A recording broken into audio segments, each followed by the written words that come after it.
আসসালামু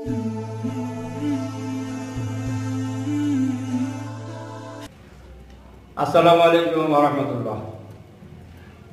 নাহমাদুহু ওয়া নুসাল্লি আলা রাসূলিল কারীম, আম্মা বাদ। বন্ধুগণ, আমরা যে আলোচনা যাব সেই আলোচনাও এই জুমা নামাজ সম্পর্কে বলা হয়েছে। প্রশ্ন করা হয়েছে, জুমা নামাজ না পড়লে কি হয়? জুমা নামাজ না পড়লে, নামাজ না পড়াই তো কবিরা গুনাহ। 5 ওয়াক্ত নামাজ আমাদের আল্লাহ পাকের হুকুম, এটা আমাদের মানতে হবে, পড়তে হবে। তো অবশ্যই পড়তে হবে।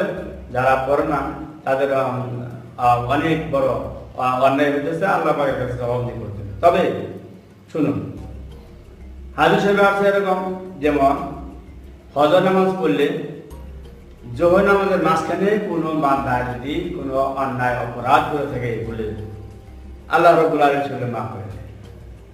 ফজর নামাজ পড়েছে এবং ফজর নামাজ পড়ছে, জোহর নামাজ পড়লেই এই ফাঁকা জায়গাটাকে আল্লাহ রাব্বুল আলামিন মাফ করে দেয়।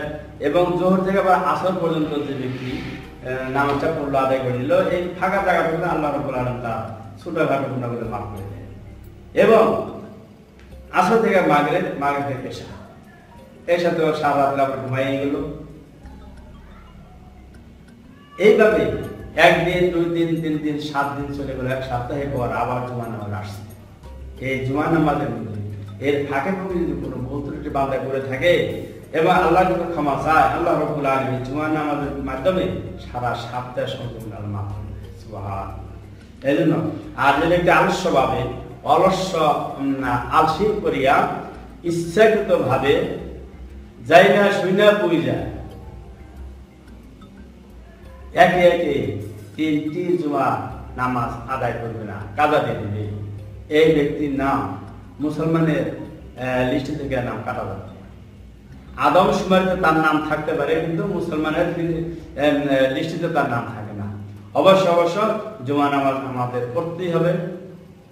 আর 1 জুমা থেকে আর জুমা পর্যন্ত যত পাপ আল্লাহ রাব্বুল আলামিন করে থাকে বান্দা, আল্লাহ রাব্বুল আলামিন সেগুলো মাফ করে দেয়। সুবহানাল্লাহ। আজকের আলোচনা এখানে শেষ। তবে আমাদের ভিডিওগুলো যদি আপনাদের ভালো লাগে, লাইক দিন এবং আপনাদের বন্ধু বান্ধবকে নিয়ে বেশি করে শেয়ার করুন। আর আমাদের সাথে থাকতে হলে আমাদের চ্যানেলটি সাবস্ক্রাইব করুন। খুদা হাফেজ। আসসালামু আলাইকুম।